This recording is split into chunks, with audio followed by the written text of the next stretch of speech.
Hello and welcome to Tara IAS. Think IAS, think Tara. This is Venkat Devarkonda. I am your current affairs faculty. Without any further delay, let's start our session. So let's start our discussion with question number 1. Which statements are correct regarding the repo rate? So repo rate ని base చేసుకుని question మనం pickup చేసుకున్నాం. ఎందుకు pickup చేసుకున్నాము అంటే రీసెంట్గా monetary policy committee by monthly meeting అనేది జరిగింది. సో ఆ మీటింగ్లో కొన్ని అవుట్కమ్స్ అనేవి వచ్చాయి, కొన్ని మార్పులు చేర్పులు చేశారు. సో వాటిని బేస్ చేసుకుని ఈ క్వశ్చన్ మనం పికప్ చేసుకున్నాం. అండ్ థర్స్డే రోజు ఈ particular monetary policy committee meeting మీద నేను సెపరేట్ సెషన్ అయితే తీసుకుంటాను. ఓకేనా? సో మొత్తం డీటెయిల్గా ఆ పర్టికులర్ సెషన్లో ఎక్స్ప్లెయిన్ చేస్తాను. రైట్. సో రెపో రేట్ అంటే ఏంటి? The repo rate is the rate at which the RBI lends money to commercial banks. ఓకేనా? సో లెండర్ వచ్చేసరికి ఆర్బీఐ, బారోవర్ వచ్చేసరికి commercial banks. The repo rate is reviewed and decided by ministry of finance. Short-term lending rates of commercial banks are directly affected by changes in the repo rate. ఓకేనా? So నార్మల్గా banks బయటకి ఇచ్చే short term loans ఉంటాయి కదా, so అవి repo rate మీద depend అయ్యి ఉంటాయి, లింక్ అయ్యి ఉంటాయి అని చెప్పి అంటున్నారు. సో వీడియోని పాజ్ చేయండి, కరెక్ట్ స్టేట్మెంట్స్ని ఐడెంటిఫై చేయడానికి ట్రై చేయండి. So let me explain what is repo rate.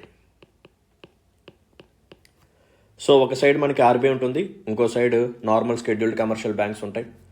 So బ్యాంక్స్కి అప్పుడప్పుడు మనీ కావాల్సి వస్తుంది, అది కూడా ఓవర్ నైట్ కోసమో లేకపోతే చాలా షార్ట్ డ్యూరేషన్ కోసం కొన్నిసార్లు ఎమర్జెన్సీ సిచ్యువేషన్స్ అరైజ్ అయ్యి మనీ కావాల్సి వస్తుంది.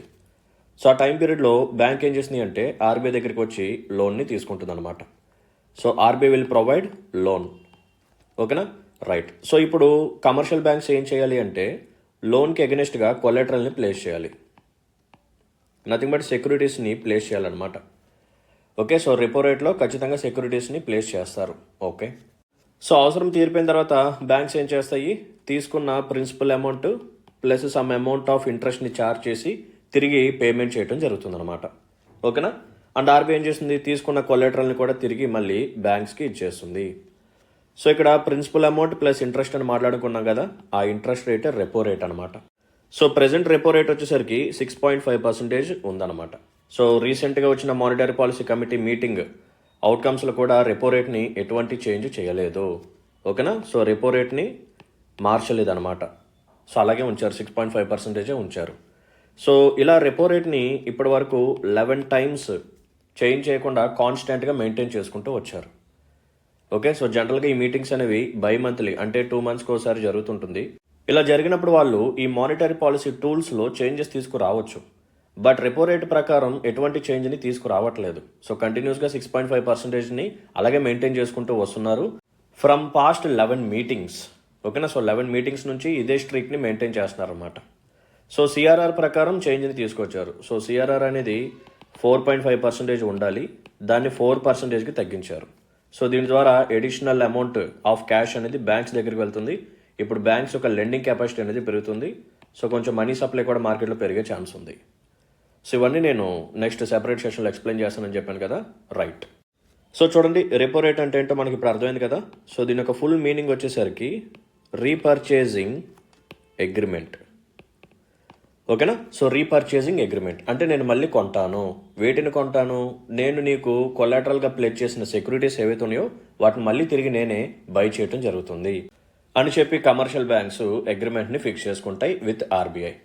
ఓకేనా? రైట్. సో ఈ రెపో రేట్ని ఎవరు డిసైడ్ చేస్తారని చెప్పాను, మానిటరీ పాలసీ కమిటీ వాళ్ళు డిసైడ్ చేస్తారు, మినిస్ట్రీ ఆఫ్ ఫినాన్స్ కాదు. సో మానిటరీ పాలసీ కమిటీలో 6 members ఉంటారు.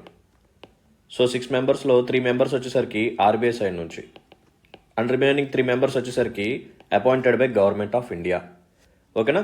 సో ఈ 3 members ఆర్బీఐ సైడ్ అని చెప్పాను కదా. సో దీంట్లో ఆర్బీఐ గవర్నర్ గారు కూడా ఉంటారు and he is the chairman of monetary policy committee. Okay. And quorum వచ్చేసరికి 4 members అండ్ ఖచ్చితంగా ఇయర్లో వీళ్ళు 4 times మీట్ అవ్వాలి. అండ్ ఓటింగ్ పరంగా ఎప్పుడన్నా టై వస్తే అంటే 3:3 వచ్చింది అనుకోండి, ఆర్బీఐ గవర్నర్ ఎవరైతే ఉన్నారో, nothing but monetary policy committee chairman ఎవరైతే ఉన్నారో, he will have casting vote.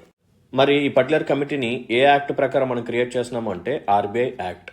So ఇదే ఆర్బీఐ యాక్ట్లో ఒక సెక్షన్ ఉంటుంది, section 45ZB. So section 45ZB ప్రకారం we're creating monetary policy committee. ఓకేనా? Right. So second statement wrong, so that we can eliminate option A, option B, option D. And third statement చూడండి, short term lending rates of commercial banks are directly affected by changes in the repo rate. Yes, RBI repo రేట్ని పెంచితే so బయట కూడా interest రేట్లు పెరిగే chance ఉంటుంది. RBI repo రేట్ని తగ్గిస్తే బయట అంటే బ్యాంక్స్ మనకి ఇచ్చే లోన్స్ మీద ఇంట్రెస్ట్ రేట్ని తగ్గించే ఛాన్స్ ఉంటుంది. ఓకేనా? సో రెండు లింక్ అయి ఉంటాయి. సో థర్డ్ స్టేట్మెంట్ కరెక్టే. So option C 1 and 3 is the right answer for this particular question.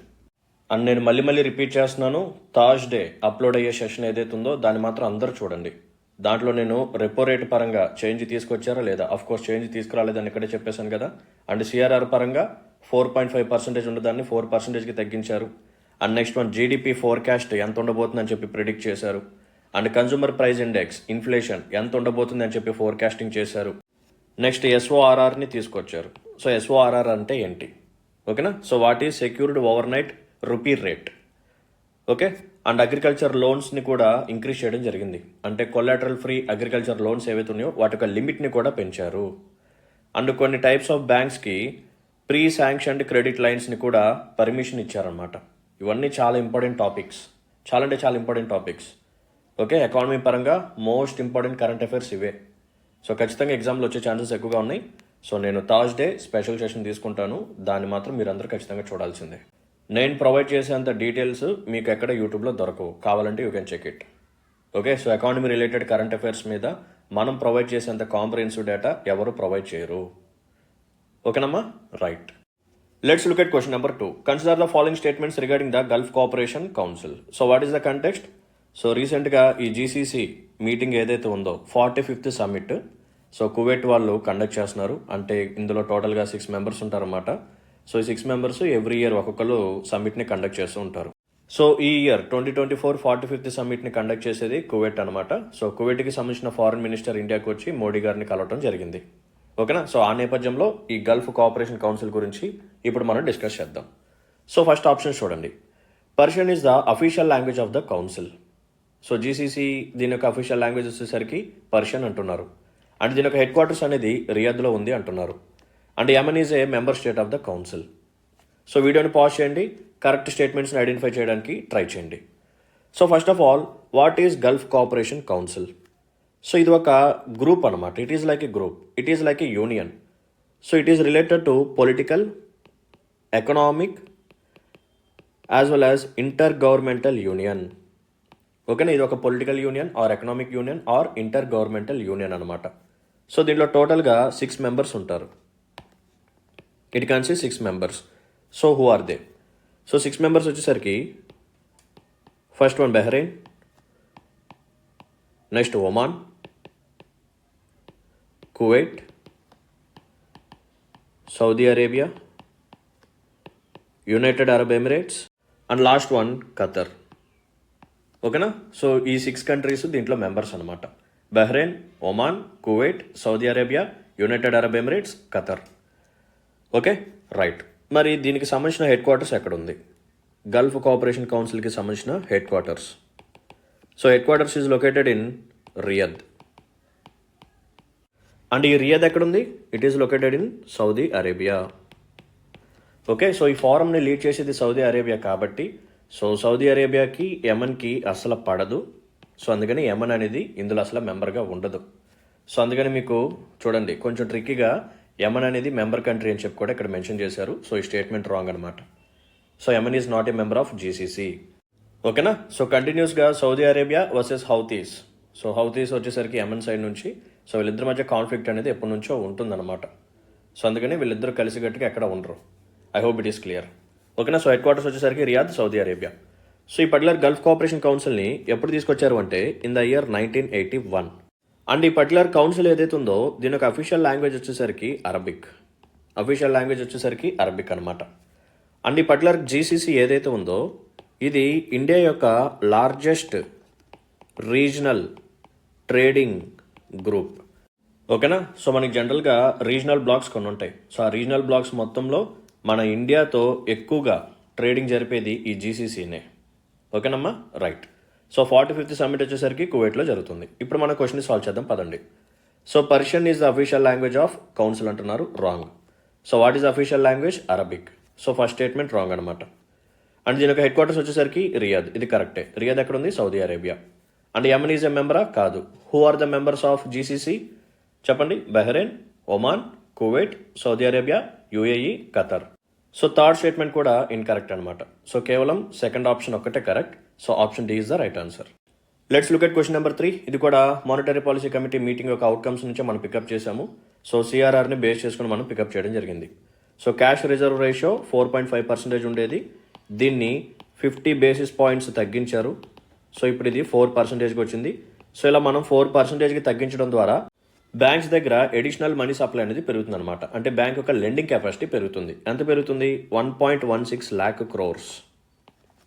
ఓకేనా? సో 1.16 lakh crores అనేది ఇప్పుడు అడిషనల్గా లోన్స్ రూపంలో బయటికి వెళ్ళే ఛాన్స్ ఉంది. లెండింగ్ కెపాసిటీ పెరుగుతుంది అనమాట. Right. So let's solve the question. CRR is a percentage of commercial banks total deposits that must be maintained with the RBI as a cash reserves. ఇది స్టేట్మెంట్ నెంబర్ 1. సెకండ్ స్టేట్మెంట్ చూడండి. A decrease in CRR leads to reduction in liquidity in the banking system. So సిఆర్ఆర్ని తగ్గిస్తే banking సిస్టంలో liquidity తగ్గుతుంది అంటున్నారు.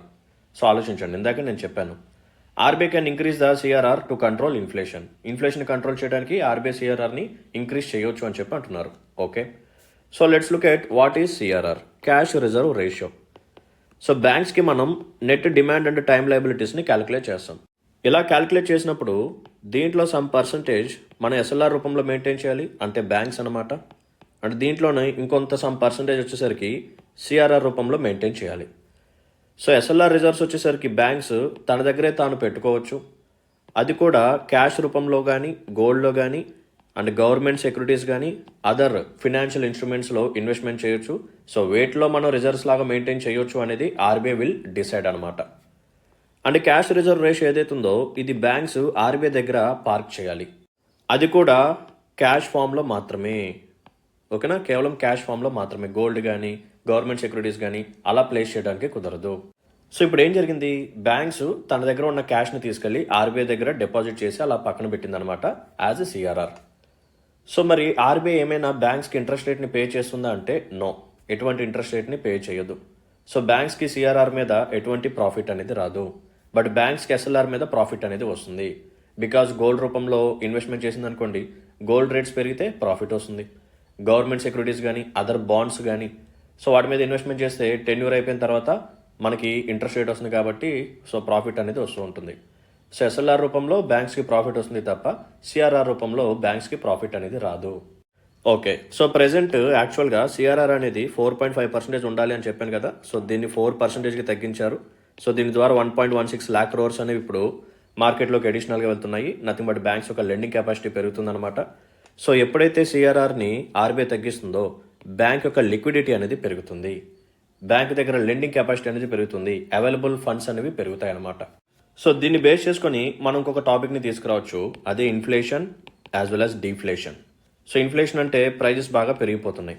ఎందుకు పెరిగిపోతున్నాయి? Money supply బాగా పెరిగిపోయింది కాబట్టి. సో ఇప్పుడు మనం ఏం చేయాలి? మనీ సప్లైని తగ్గించాలి. మనీ సప్లైని తగ్గించాలి అంటే బ్యాంక్స్ దగ్గర ఉన్న లిక్విడిటీని మనం తగ్గించాలి. బ్యాంక్ యొక్క లెండింగ్ కెపాసిటీని కూడా మనం తగ్గించాలి. ఎలా తగ్గించాలి? సిఆర్ఆర్ని పెంచడం ద్వారా. సో సిఆర్ఆర్ని పెంచితే ఇప్పుడు బ్యాంక్స్ తమ దగ్గర ఉన్న క్యాష్ని ఎడిషనల్గా సమ్ అమౌంట్ తీసుకెళ్ళి మళ్ళీ ఆర్బీఐ దగ్గర ప్లేస్ చేయాలి. ఓకే, సో దట్ బ్యాంక్ యొక్క లెండింగ్ కెపాసిటీ తగ్గింది. సో బయటికి వెళ్ళే లోన్స్ అనేవి తగ్గుతాయి.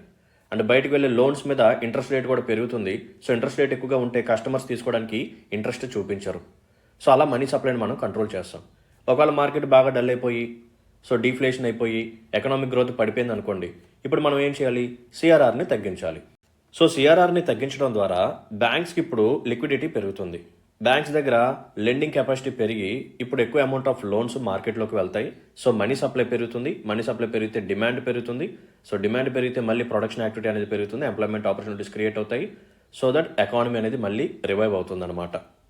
సో ఇన్ఫ్లేషన్ని కంట్రోల్ చేయాలి అన్నా, డీఫ్లేషన్ కంట్రోల్ చేయాలి అన్నా సరే we can use CRR.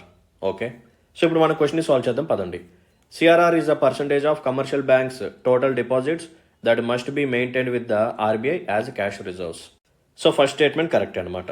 Second statement చూడండి. Decrease in CRR leads to reduction in the liquidity in the banking system. So సిఆర్ఆర్ని తగ్గిస్తే లిక్విడిటీ తగ్గుతుందా పెరుగుతుందా? లిక్విడిటీ పెరుగుతుంది. So second statement incorrect. RBI can increase the CRR to control inflation. Yes, inflation control చేయాలి అంటే సిఆర్ఆర్ని పెంచాలి. So 2 statements correct, 1 statement incorrect కాబట్టి ఇక్కడ కరెక్ట్ స్టేట్మెంట్స్ అడిగారు. So option B only 2 is the right answer. Let's look at question number 4. ఇది చాలా important ఇది కూడా. సో జాగ్రత్తగా చూడండి. With reference to Nikshay Mitra's portal, consider the following statements. So Nikshay Mitra portal దేనికి సంబంధించినది? It is related to tuberculosis. So చాలా important topic ఇది. సో టీబీ మీద ఎలాగైనా సరే మన క్వశ్చన్ని ఎక్స్పెక్ట్ చేయొచ్చు. Right. So it focuses on community support for better treatment and care for TB patients. So ఈ పోర్టల్ గురించి అడుగుతున్నారన్నమాట. Okay. It provides a platform for donors to provide various forms of support to those undergoing TB treatment. Last statement, the portal has developed through a public private partnership PPP model. So correct స్టేట్మెంట్స్ని identify చేయండి, వీడియోని pause చేసి so వీలైనంత తొందరగా solve చేయండి. So చాలా important topic ఇది. So let me explain. So what is tuberculosis? So tuberculosis is caused by A bacteria. What is that bacteria? Mycobacterium tuberculosis. So ఇది దేన్ని ఎఫెక్ట్ చేస్తుంది? మెయిన్గా లంగ్స్ని ఎఫెక్ట్ చేస్తుంది. ఒకవేళ లంగ్స్ని ఎఫెక్ట్ చేసింది అనుకోండి, we call it as pulmonary tuberculosis. ఒకవేళ లంగ్స్ని కాకుండా అదర్ ఆర్గాన్స్ని కానీ ఎఫెక్ట్ చేస్తే we call it as extra pulmonary tuberculosis. ఓకేనా? If it affects lungs we call it as pulmonary tuberculosis. ఒకవేళ లంగ్స్ కాకుండా అదర్ పార్ట్స్ని ఎఫెక్ట్ చేస్తే we call it as extra pulmonary tuberculosis. అంటే దీని యొక్క సిమ్టమ్స్ కానీ మీరు చూస్తే మీ యొక్క బాడీ వెయిట్ అనేది తగ్గిపోవటం, డే బై డే చాలా వీక్గా మారిపోతారు. అంటే మీ యొక్క కఫ్తో పాటు బ్లడ్ కూడా వస్తుంది. సో ఫ్యాటిగ్, ఫీవర్, వీక్నెస్ ఇవన్నీ వస్తాయి అన్నమాట సిమ్టమ్స్. అండ్ గుర్తుపెట్టుకోండి, ఈ టీబీలో మళ్ళీ మనకి డిఫరెంట్ వెరైటీస్ ఉంటాయి. సో వీటిలో ఒకటి లేటెంట్ టీబీ, రెండవది active TB. So active TB అంటే ఏం లేదమ్మా, సో ట్యూబర్కులోసిస్కి సంబంధించిన సిమ్టమ్స్ ఇప్పటివరకు మనం మాట్లాడుకున్న సిమ్టమ్స్ ఏవైతే ఉన్నాయో ఇవి మీకు కనిపిస్తాయి స్టార్టింగ్ నుంచే. లేటెంట్ టీబీ అంటే ఏంటంటే మీలో ఆ ట్యూబర్కులోసిస్కి సంబంధించిన బ్యాక్టీరియా అనేది మీ బాడీలో ఉంటుంది. బట్ మీ బాడీలో ఉన్న ఈ ఇమ్యూనిటీ సిస్టమ్ అనేది దాన్ని సక్సెస్ఫుల్గా డిఫెండ్ చేస్తూ ఉంటుందన్నమాట కంటిన్యూస్గా. సో అది డిఫెండ్ చేస్తూ దాని యొక్క సిమ్టమ్స్ మీకు కనపడకుండా ఆపుతూ ఉంటుంది. ఓకేనా? సో దీన్ని మనం లేటెంట్ టీబీ అని చెప్పి పిలుస్తాం. సో లేటెంట్ టీబీ కేసెస్లో ఏం జరుగుతుంది అంటే మీ బాడీలో టీబీ ఉన్నా సరే సిమ్టమ్స్ అనేవి మీకు కనపడవు. యాక్టివ్ టీబీలో మీకు సిమ్టమ్స్ అనేవి కనిపిస్తాయి అన్నమాట. So this is the difference. So transmission వచ్చేసరికి ఎలా జరుగుతుంది అంటే త్రూ ఎయిర్. అంటే ఎఫెక్టెడ్ పర్సన్ ఎవరైతే ఉన్నారో అతని యొక్క కాఫ్ ద్వారా కానీ లేకపోతే అతని యొక్క స్నీజ్ ద్వారా కానీ బాడీలీ ఫ్లూయిడ్స్ కానీ ఇలా ట్రాన్స్మిట్ అవుతుందన్నమాట. Then what about treatment? So దీని యొక్క ట్రీట్మెంట్లో కొన్ని ఇంపార్టెంట్ డ్రగ్స్ని యూజ్ చేస్తారు. ఫస్ట్ డ్రగ్ వచ్చేసరికి isoniazid. Next one rifampicin. Okay. So జనరల్గా ఈ 2 డ్రగ్స్ని యూజ్ చేయడం జరుగుతుంది. బట్ కొన్నిసార్లు ఈ టీబీ అనేది ఎలా మారుతుంది అంటే మల్టీ డ్రగ్ రెసిస్టెంట్ ట్యూబర్కులోసిస్ లాగా మారుతుంది. అంటే ఇక్కడ యూజ్ చేసే ఈ పర్టికులర్ ట్రీట్మెంట్ ఈ డ్రగ్స్ ఏవైతే ఉన్నాయో దీనికి రెసిస్టెంట్గా ఇది మారుతుంది అనమాట. So we call it as anti microbial resistance. ఓకేనా? ఇప్పుడు మీరు ఐసోనియాజిడ్ యూజ్ చేసిన, రైఫాంపసిన్ని యూజ్ చేసినా సరే ఈ టైప్ ఆఫ్ ట్యూబర్కులోసిస్ని మీరు క్యూర్ చేయలేరనమాట. మరి ఎండిఆర్ టీబీని క్యూర్ చేయాలి అంటే ఏ డ్రగ్స్ని యూజ్ చేయాలి? సో దానికోసం మనం తీసుకొచ్చిన మెథడే BPaLM. So what is BPaLM? So B stands for bedaquiline and Pa stands for pretomanid and L stands for linezolid and M stands for moxifloxacin. So ఈ 4 డ్రగ్స్ని యూజ్ చేస్తాం అనమాట to cure what? MDR. So MDR అంటే multi drug resistant tuberculosis. So ఒక particular tuberculosis అనేది MDR TB లాగా ఎందుకు convert అవుతుంది అంటే improper use of medicines. So anti microbes medicines ఏవైతే ఉన్నాయో వీటిని మనం సరిగ్గా యూజ్ చేయకపోవడం ద్వారానే ఈ యాంటీ మైక్రోబియల్ రెసిస్టెన్స్ అనేది ఈ ట్యూబర్కులోసిస్కి సంబంధించిన బ్యాక్టీరియాకి వచ్చి ఇప్పుడు అది మల్టీ డ్రగ్ రెసిస్టెంట్ టీబీ లాగా మారుతుందన్నమాట. ఈ ఎండిఆర్ టీబీని కానీ మీరు మళ్ళీ కంట్రోల్ చేయలేకపోయారు అనుకోండి, మళ్ళీ మీరు ఈ మెడిసిన్స్ని సరిగ్గా యూజ్ చేయకుండా ఇచ్చిన క్వాంటిటీని లేకపోతే ఇచ్చిన డోసేజెస్ని మీరు సరిగ్గా ఫాలో అవ్వకపోతే ఇది మళ్ళీ సివియర్గా మారుతుంది. So it reaches to XDR TB. ఓకేనా? So it stands for extensively drug resistant tuberculosis. So దీన్ని కూడా మీరు కానీ కంట్రోల్ చేయకపోతే it leads to TDR TB. ఓకేనా? So totally drug resistant tuberculosis. So ఈ పర్టికులర్ టీడీఆర్ టీబీని క్యూర్ చేయడానికి ఎటువంటి ఫస్ట్ లైన్ డ్రగ్స్ కానీ సెకండ్ లైన్ డ్రగ్స్ కానీ ఏవి సరిపోవు. దీనికి మళ్ళీ సెపరేట్ ట్రీట్మెంట్ అనేది ఇంటెన్సివ్గా తీసుకోవాలి. ఓకేనా. సో ఇంత డీటెయిల్గా అయితే అవసరం లేదు, జస్ట్ వాట్ ఈస్ హ్యాపెనింగ్ అనేది నేను మొత్తం ఎక్స్ప్లెయిన్ చేస్తున్నాను. సో ఈ పర్టికులర్ ట్యూబర్కులోసిస్ని మన ఇండియాలో ఎలిమినేట్ చేయాలని చెప్పి టార్గెట్గా పెట్టుకున్నాము. సో ఎప్పటికల్లా ఎలిమినేట్ చేయాలని చెప్పి టార్గెట్ పెట్టుకున్నాం బై 2025. అండ్ వరల్డ్ వైడ్గా చూస్తే there is a sustainable development goal number 3.3. So sustainable development goal number 3.3 ఏం చెప్తుంది అంటే ఈ టీబీని వరల్డ్ వైడ్గా 2030 కల్లా ఎలిమినేట్ చేయాలని చెప్పి టార్గెట్ అక్కడ ఉంది. సో సస్టైనబుల్ డెవలప్మెంట్ గోల్ ఏదైతే ఉందో దానికంటే 5 ఇయర్స్గా ముందు మనం ఎలిమినేట్ చేయాలని చెప్పి టార్గెట్గా పెట్టుకున్నాం. సో ఎలిమినేషన్ కోసం మనం కొన్ని స్టెప్స్ని తీసుకొచ్చామన్నమాట. So what are those steps? So first step వచ్చేసరికి national TB programme. It was launched in the year 1962. తర్వాత national TB elimination programme. It was launched in the year 2017. So దీని ప్రకారమే నేషనల్ స్ట్రాటజిక్ ప్లాన్ కూడా మనం తీసుకొచ్చాము for successful elimination of tuberculosis in India. So ఈ particular plan ఏదైతే ఉందో దీని యొక్క అప్లికేబిలిటీ వచ్చేసరికి 2017 to 2025. బట్ ఈ ప్లాన్లో కొన్ని ఫాల్స్ ఉన్నాయి. సో దీంట్లో ఉన్న ప్రకారం మనం వెళ్తే అనుకున్న టార్గెట్ని రీచ్ అవ్వలేమని చెప్పి దీన్ని మళ్ళీ మాడిఫై చేసి కొత్త ప్లాన్ని తీసుకొచ్చారు ఇన్ ద ఇయర్ 2020. సో దీని యొక్క అప్లికేబిలిటీ వచ్చేసరికి 2020 to 2025. సో వాట్ ఎవర్ 2025 కల్లా మనం టీబీని ఎలిమినేట్ చేసేయాలి. సో ఈ పర్టికులర్ ఎఫర్ట్స్ని మరింత స్ట్రెంథనింగ్ చేయడం కోసం కొన్ని స్కీమ్స్ని కూడా లాంచ్ చేయడం జరిగింది. సో దాంట్లో ఒక స్కీమ్ వచ్చేసరికి నిక్షయ్ పోషణ్ యోజన. సో దీని ప్రకారం ఎవరైతే టీబీ పేషెంట్స్ ఉంటారో వాళ్ళ యొక్క న్యూట్రిషనల్ ఇంప్రూవ్మెంట్ కోసం, అంటే న్యూట్రిషనల్ ఫుడ్ని కన్జ్యూమ్ చేసుకోవడం కోసం వీళ్ళకి ఫినాన్షియల్ అసిస్టెన్స్ అనేది ప్రొవైడ్ చేస్తారు. సో ఇంతకుముందు 500 రూపీస్ పర్ మంత్ ప్రొవైడ్ చేసేవాళ్ళు, ఇప్పుడు దీన్ని ఇంక్రీజ్ చేశారన్నమాట. ఎంతకి 1000 రూపీస్కి ఇంక్రీజ్ చేశారు. సో ఇప్పుడు ఎవరైతే టీబీ పేషెంట్స్ ఉన్నారో వాళ్ళకి 1000 రూపీస్ వస్తాయి పర్ మంత్. సో 1000 రూపీస్తో వాళ్ళు ఏదైనా సరే ఒక మంచి ప్రోటీన్ ఫుడ్ని కానీ న్యూట్రిషనల్ ఫుడ్ని కానీ కన్జ్యూమ్ చేసుకోవడానికి ఈ పర్టికులర్ పోషణ్ యోజనని తీసుకొచ్చారు. ఓకేనా, రైట్. సో దీన్ని ఇంప్లిమెంట్ చేయడం కోసం నిక్షయ్ పోర్టల్ని తీసుకొచ్చారన్నమాట. ఓకేనా. సో నిక్షయ్ పోర్టల్, నిక్షయ్ మిత్ర, నిక్షయ్ పోషణ్ యోజన ఇవన్నీ ఈ ట్యూబర్కులోసిస్కి సంబంధించినవే. సో వాట్ ఈజ్ నిక్షయ్ మిత్ర? మిత్ర అంటే ఎవరు? ఫ్రెండ్. ఎవరికి ఫ్రెండ్? ఒక టీబీ పేషెంట్కి. సో జనరల్గా మన సొసైటీలో ఈ టీబీ పరంగా ఫేస్ చేసిన ఛాలెంజెస్ ఏంటంటే ఒక పర్టికులర్ పర్సన్కి ట్యూబర్కులోసిస్ ఉన్నా సరే అతను దాన్ని బయటికి చెప్పట్లేదు బికాజ్ ఆఫ్ స్టిగ్మా. సొసైటీలో ఒక టీబీ పేషెంట్ని చాలా చిన్న చూపు చూస్తారు. అరే ఇతనికి టీబీ ఉంది, సో దూరంగా ఉంచాలి, ఇతనితో కలవకూడదు, దగ్గరగా మాట్లాడకూడదు, ఇలా అన్నమాట. సో వీటన్నిటికీ భయపడి సో టీబీ పేషెంట్స్ ఎవరైతే ఉన్నారో వాళ్ళకి ఉంది అని చెప్పి తెలిసినా సరే బయట పెట్టట్లేదు. సో అలా కాకుండా ఈ పర్టికులర్ టీబీ పేషెంట్స్ ఎవరైతే ఉన్నారో వీళ్ళకి సపోర్ట్ చేయడానికి, ఓకేనా, కొంతమంది ఎన్జిఓస్ కానీ పొలిటికల్ పార్టీస్ కానీ లేకపోతే నార్మల్ ఇండివిజువల్స్ మీరైనా నేనైనా సరే ఏదో విధంగా హెల్ప్ చేయొచ్చు అనమాట. ఎలా అంటే ఫినాన్షియల్ అసిస్టెన్స్ని ప్రొవైడ్ చేయడమో లేకపోతే వాళ్ళకి ఫుడ్ని ప్రొవైడ్ చేయడం, ఇలా what ever it might be.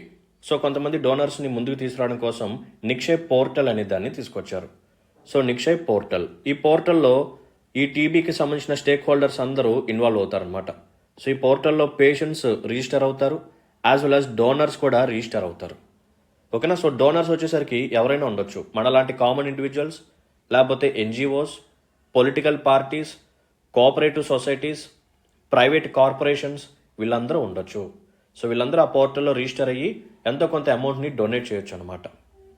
ఓకేనా, రైట్. సో ఇప్పుడు మనం క్వశ్చన్ని సాల్వ్ చేద్దాం పదండి. So Nikshay Mitras portal already మనం మాట్లాడుకున్నాం కదా.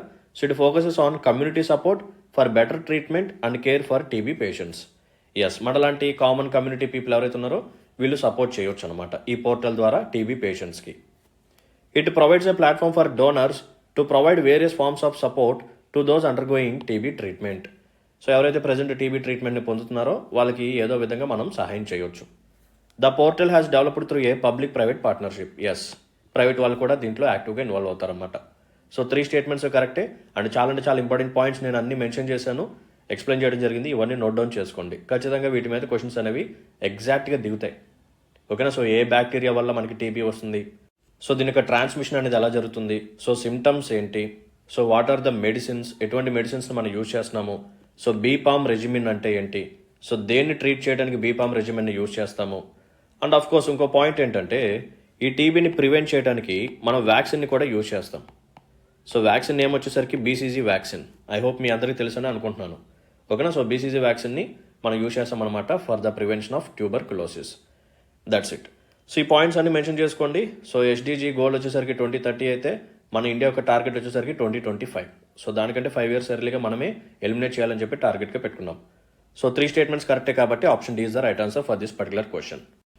Let's look at last question of the day. Consider the following statements regarding global warming potential. So GWP ante enti. So statements చూడండి. Gases with higher GWP absorb more energy than gases with lower GWP.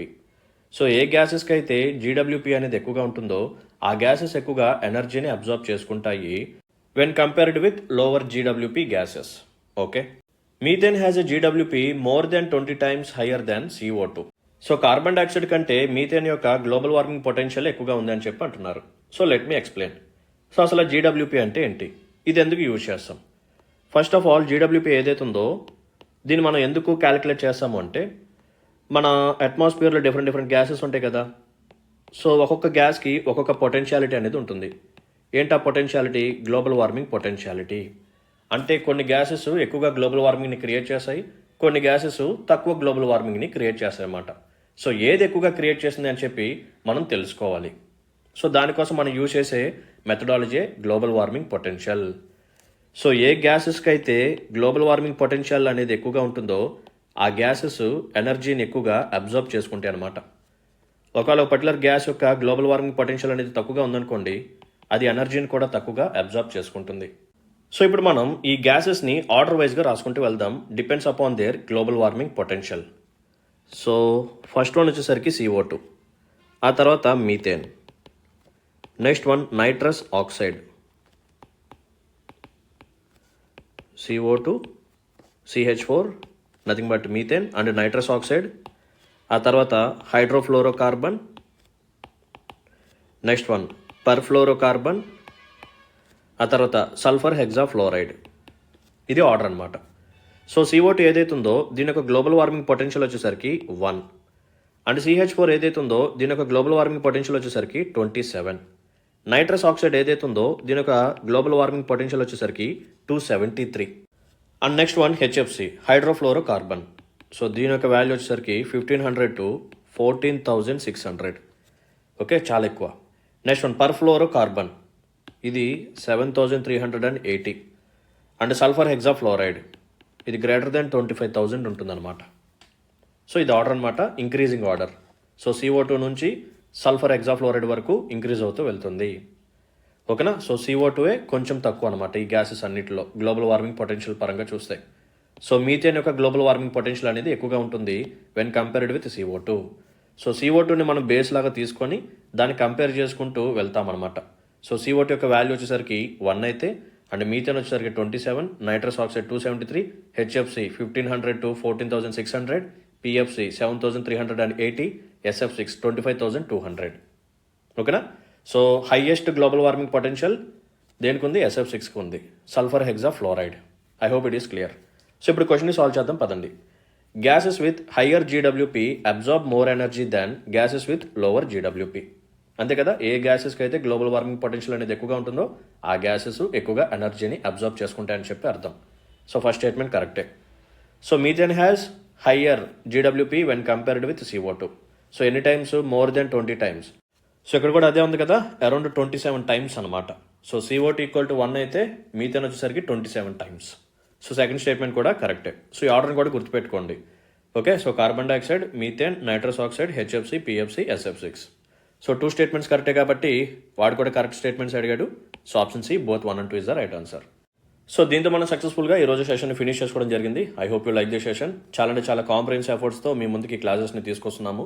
So me side నుంచి మేము కోరుకున్న ఒక small favour ఏంటంటే, so please hit the like button, మీ యొక్క valuable కామెంట్ని mention చేయండి అండ్ మీ ఫ్రెండ్స్ అండ్ ఫెలో ఆస్పిరెంట్స్కి మన వీడియోస్ని షేర్ చేయండి. అండ్ ఇంకెవరైనా సరే ఇంట్రెస్టెడ్ క్యాండిడేట్స్ ఉంటే మన వెబ్సైట్ని విజిట్ చేస్తూ ఉండండి. సో NCERT's PDFs అనేవి అప్లోడ్ చేసి ఉన్నాయి. సో ప్లీజ్ అవి ఒకసారి చదవండి, మీకు బేసిక్స్ అనేవి ఫినిష్ అయిపోతాయి. బికాజ్ ప్రిలిమ్స్లో ఖచ్చితంగా NCERT's నుంచి క్వశ్చన్స్ రెగ్యులర్గా వస్తున్నాయి. సో ఇంకెవరైనా సరే NCERT's చదవని వాళ్ళు ఉంటే, ఒకవేళ చదివిన వాళ్ళైనా సరే రివిజన్ చేసుకోండి, సరిపోతుంది. ఓకేనా. అండ్ ఫ్యూచర్లో చాలా ఇనిషియేటివ్స్ తీసుకురాబోతున్నాము. So mains answer writing series కానీ లేకపోతే క్విజెస్ని అప్లోడ్ చేయడం కానీ ఇవన్నీ చేస్తున్నాం అనమాట. సో జాగ్రత్తగా చూసుకోండి. ఓకేనా. Make use of it. That's it. So let's call it a day then. See you in the next session. Until then, take care. Bye-bye. Jai Hind.